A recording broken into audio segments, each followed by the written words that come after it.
Well, hi. Today is Wednesday, March 5th, 2025. I'm Todd Studer, and this is Morning Coffee. How about that? Winter's not done yet. Forecast is saying we may see more snow coming up on Friday, May. I don't know. As I like to say frequently, I'm not a meteorologist. I just look at my phone. That's how I tell what the weather's going to do now.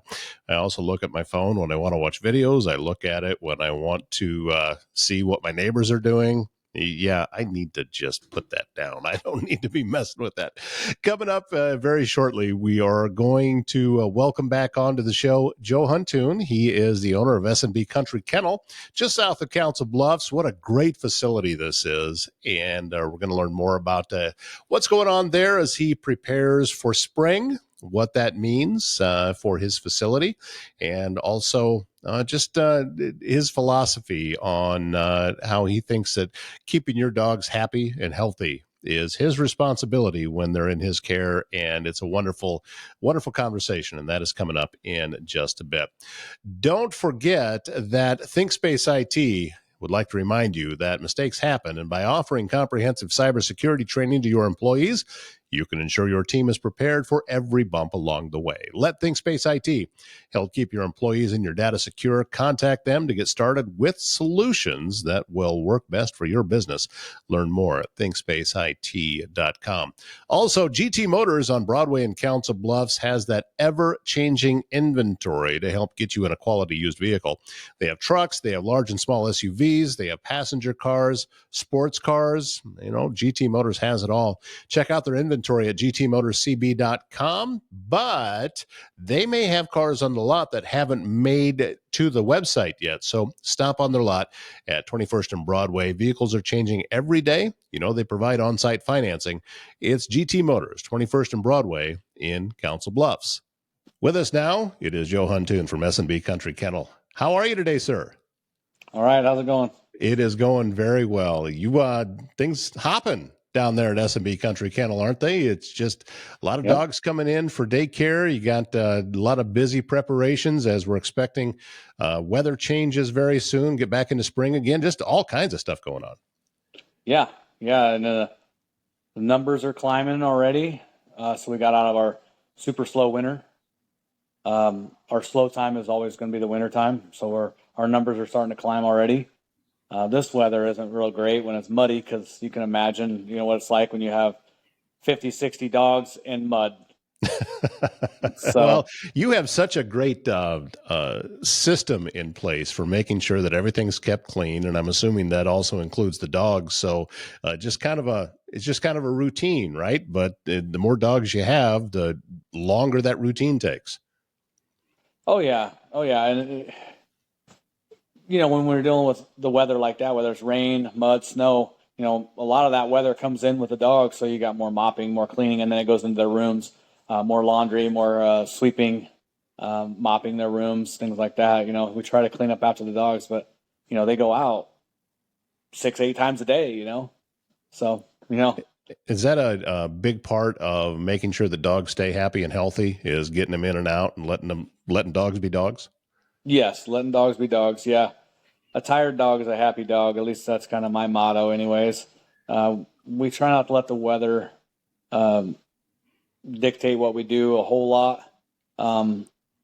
We try to, like I said, we try to get them out as many times as possible. We're not a type of facility that dogs go out 3 times a day, morning, noon, and night. That's just not going to be enough. What's it like getting prepared for spring, especially with that large dog park that you have? It's over an acre in size. So what all is involved with that?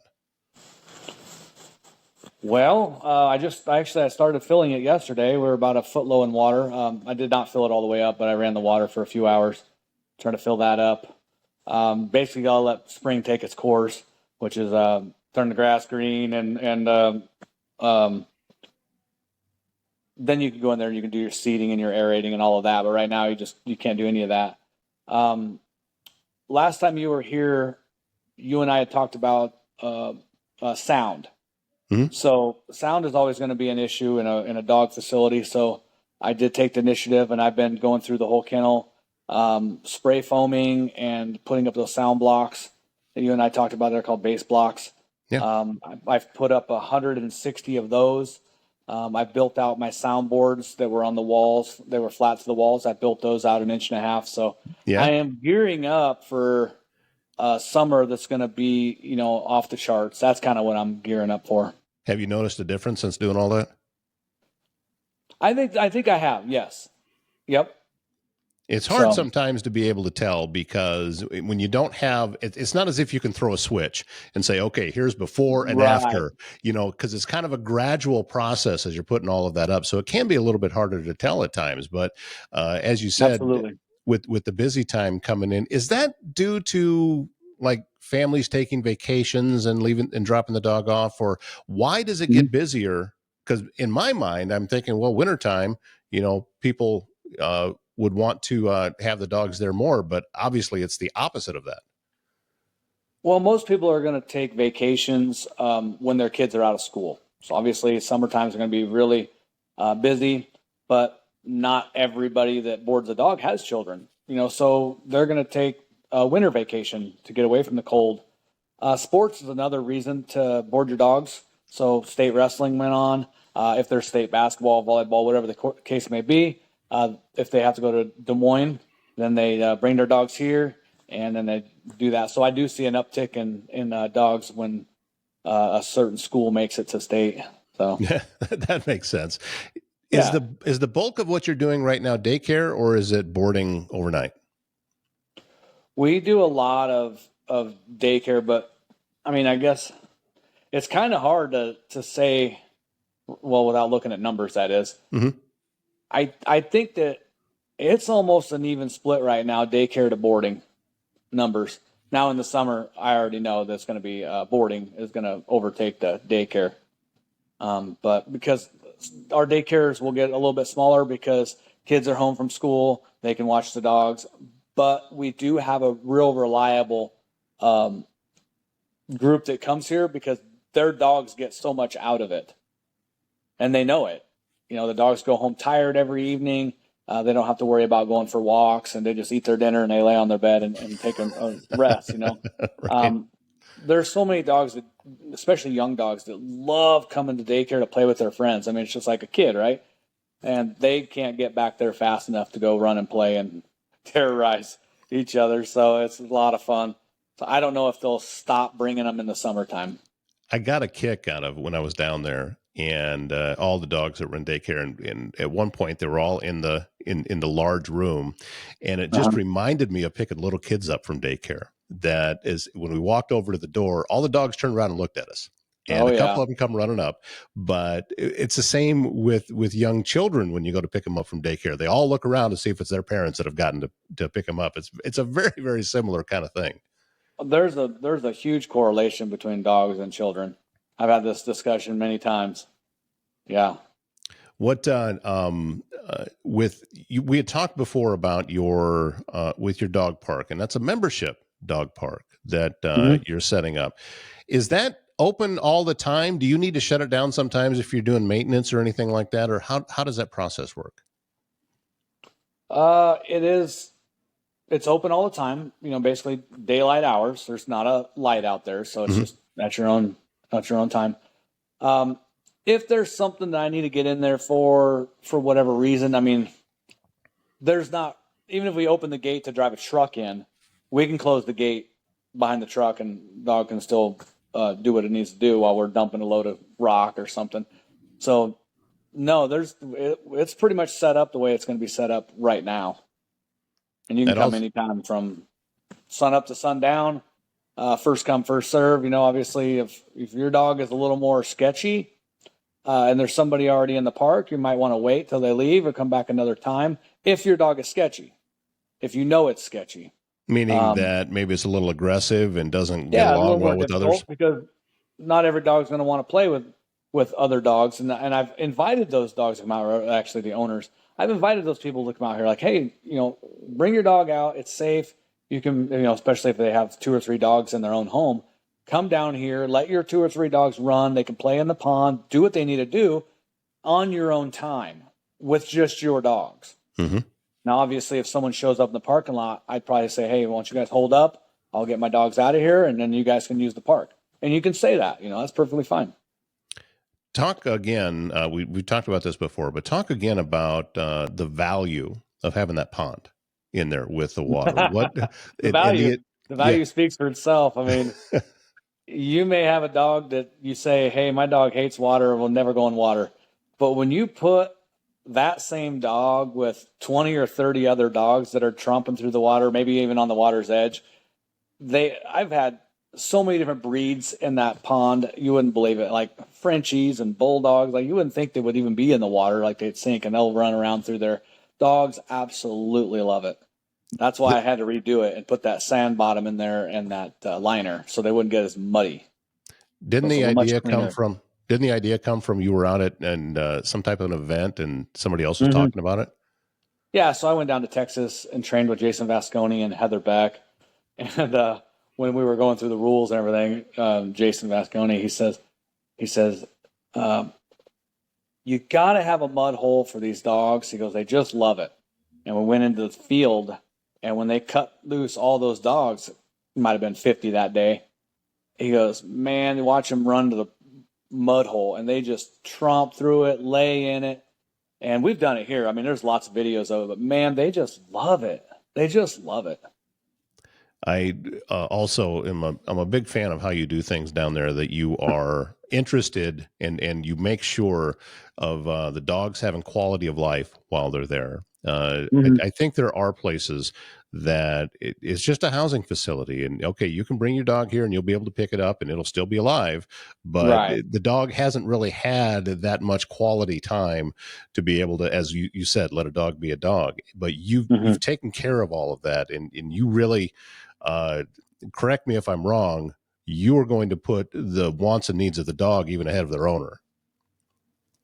Right. Yeah, this place was never built on dollars and cents first. It was built on the love of dogs first. It wasn't for farming animals.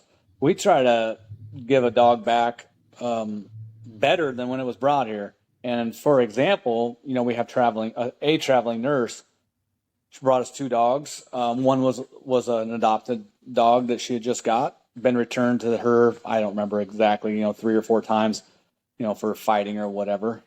Well, that same dog here, we've brought it out and socialized it, and then maybe she was a little bit sketchy with other dogs. We try it again and again and again. Now that dog's out in the dog park with 40 other dogs and just perfectly fine, making great decisions. And she sees those videos. She's like, "Oh my gosh, you've done amazing work with my dogs. I can't believe it. They're awesome." So any dog that's long-term, whether it's a rescue of ours or a long-term boarding, we're going to try to get those dogs acclimated to other dogs. We're going to try really hard. Well, you brought up rescues. That is something that you do handle there. Is Mm-hmm. it how many typically rescues do you have in the facility that are available for adoption? Well, we'd like to keep it about 3 because I'm not a 501c3 just yet. We are applying for that this year. But our numbers are up to 5 or 6 rescues. And I actually house a couple for other rescues as well. So I have 3 or 4 of my own and then a couple for another rescue as well. So I could have 6 rescues here.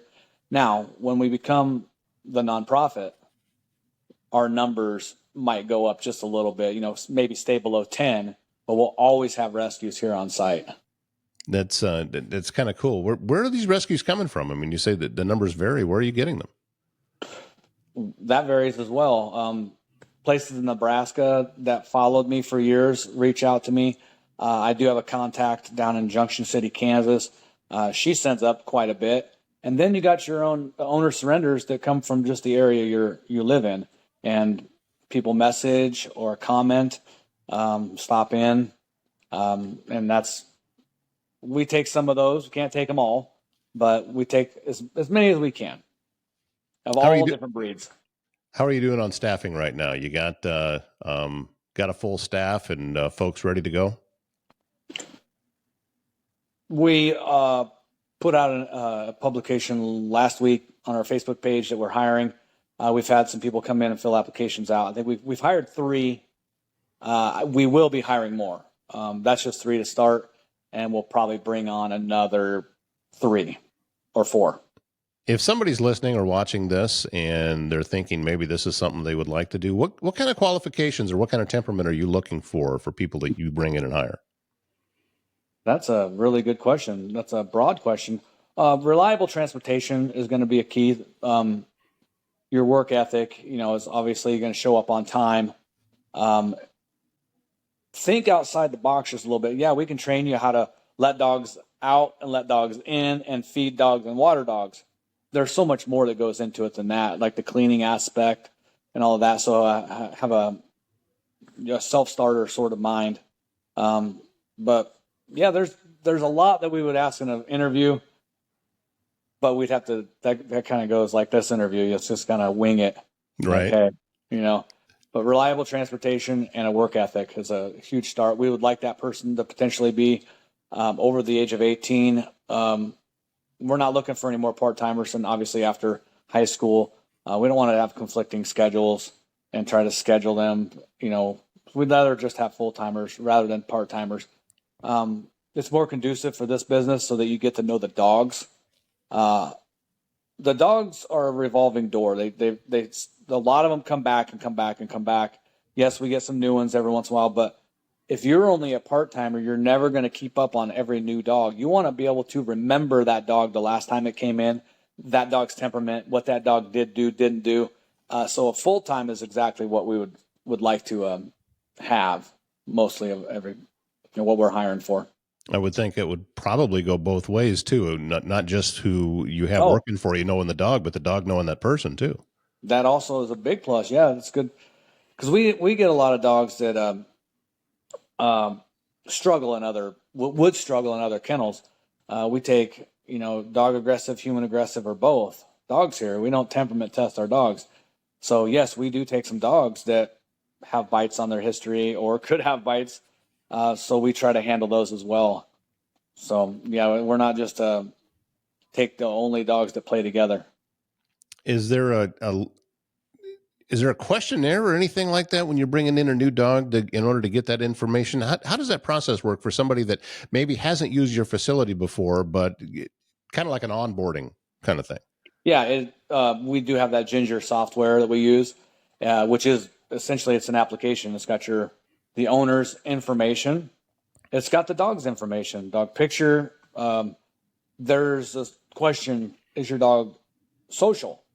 If not, explain. There's notes that the owner can put in there. So if the owner fills that out honestly and correctly, we're going to have all the information we need because we know. And then, of course, upon drop off, there's questions we can ask and meet the dog right then too, because maybe that owner didn't bring the dog in to meet us beforehand. But if the dog is that difficult, most of the time the owners are going to come talk to us. They may bring their dog in, and we're going to meet that dog, so it can kind of get a little bit of an idea of, so the dog gets to know us.